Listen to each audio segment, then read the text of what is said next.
Now here's a Jew. This is typical of the hypocrisy that goes on. She was head of PDEA, which is also an organization supported by the Swedish government, right? They gave them money.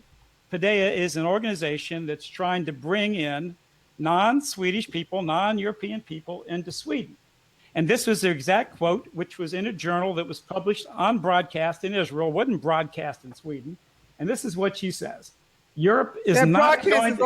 Are you going to let me finish, ma'am? Really? I'm not going to let you get away with lies. To let me finish the point? Dr. Duke, this is a cross-examination. About 10 minutes. Didn't we all had equal? We had an equal time each. No, you had 3 minutes. I had 3 minutes. You want to dominate the conversation with your lies. Look, that's all that is. This is cross-examination. This is how a debate works. Yeah, I don't mind cross-examination, but when you cross-examination, you got to give the defendant a chance to answer the point. I didn't ask a question. Listen to you. You cannot let me get 2 sentences out. Because I'm not going to let you get away with jumping with Barbara Specter. I start to quote Barbara Specter. Barbara Specter is not relevant. She has nothing to do with the mass immigration in Sweden. Well, look, Barbara Specter is one of these like schizo. I mean, there's some kind of phenomenon there with the schizo libtard Jews. It's like they want to.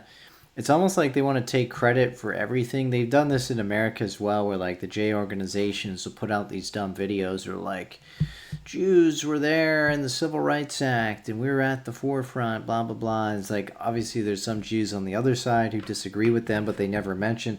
So like within the J group, you got like the libtards who try to dominate it, right? So the libtard Jews will come in and they will try to take up the identity and apply their liberal logic and use the skin suit, identity skin suit to push it, right?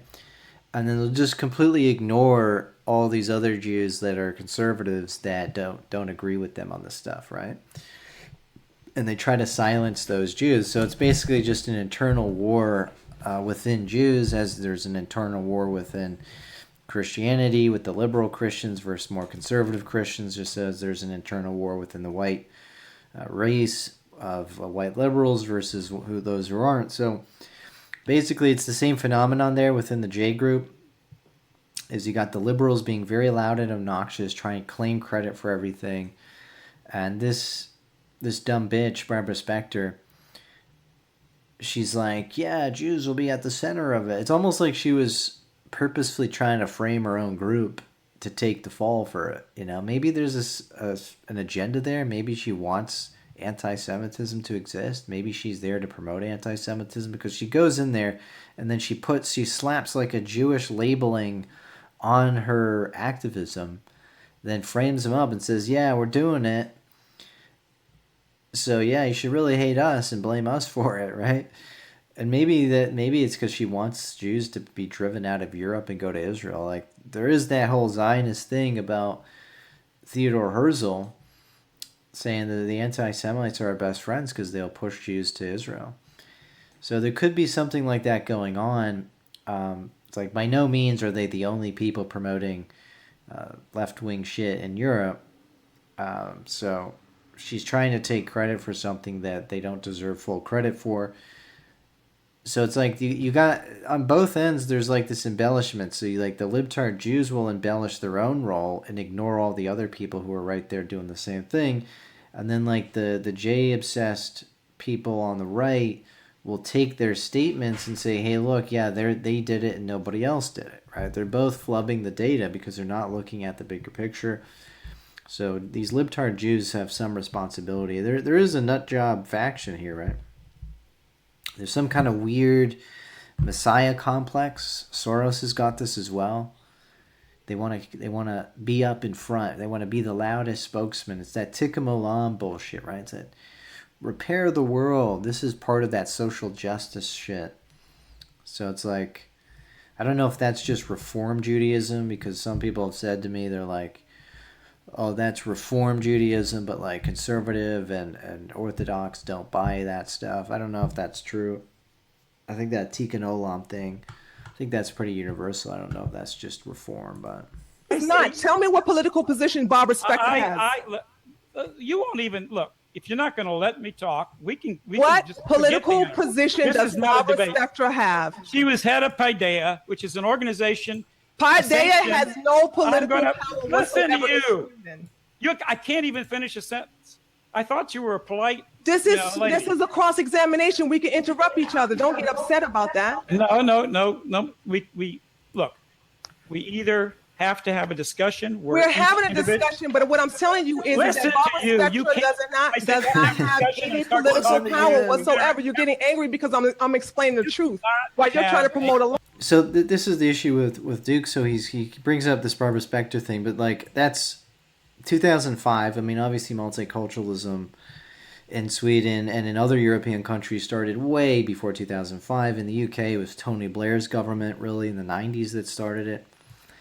So look here, this is an article that says, the breadth of Sweden's multicultural policy has left it as one of the few truly multiculturalist countries in the West. This exceptionalism is puzzling, has generated a lot of attention from scholars. Using a policy process perspective, this article traces its process of adoption in the 1970s. It shows that the adoption of an official multicultural policy relied crucially on Olof Palme and his ideas and his role of activist gatekeeper. It says the article takes as illustration the country's first state cultural policy passed in 1974. So Olof Palme, he's the guy that did it. I mean, in Canada, it was the official multicultural policy was passed by Justin Trudeau's father. Now, even within all these countries, you can find liberal Jews that either supported that or were maybe pushing it. But again, they're not the only people. And then the people who signed the damn bills are white Europeans themselves, right? This guy was assassinated. And this guy was like pro-Palestine, by the way. So look at this. Olof Palme. Let's see here. Olof Palme. Maybe it says in here, let's see his stance on Palestine. He was opposed to apartheid in South Africa. He supported the ANC and the PLO. So he supported the Palestine Liberation Organization. So you can't call the guy a puppet. He's supporting the Palestinians, right? He was raised in an upper-class Lutheran family. So look at this. Let me break this down for you here, right? So this is Grok. So I asked Grok, can you give me the first cabinet of Olof Palme in the early 70s? Palme, Geiger, Nilsson, Anderson, Aspling, Odhoff, Norling, Strong, Lofberg, Carlson, Moberg, Bengtsson, Lang, Holmqvist, Lundqvist, Wickman, Myrdal, Nilsson, and Lidburn. The vast majority of these people are Swedish people. They're all Swedish people. Maybe, I mean, you can go dig into every single one of them. I mean, Swedish names kind of sound like German names and sometimes that might sound like Jewish name, but that doesn't mean they are, right? The vast majority of these people are Swedish. And I said, what's his position on Palestine? He's firmly pro-Palestinian, framing the issue as one of national liberation in opposition to occupation while criticizing Israeli policies as violation of international law. He supported Palestinian self-determination and the Palestinian Liberation Organization. He was a prominent internationalist and social democrat known for his advocacy of anti-colonial struggles. So yeah, typical lefty. This is the same situation in Spain today. The leftists are pro-Palestine. So once again, you cannot make the claim that they're puppets or they're controlled. Now, the only thing I saw about Jay's and this was an activist. There was a Jewish journalist that was pushing or promoting multiculturalism around this time, but that's a journalist. Let's find his name here. Schwartz or something like that. Yeah, so this article claims that some journalists, including this one prominent Jewish journalist, promoted multiculturalism. But again, if this is the guy who signed it, I mean, he's just a leftist. He supports multiculturalism because he's a fucking leftist. It's not like they made him a conservative. It's not like they had to convince the guy. He's a goddamn leftist himself. And he supports Palestine, right? So to pass the buck off to anyone else is bullshit, right? Like, it's all Swedes doing it.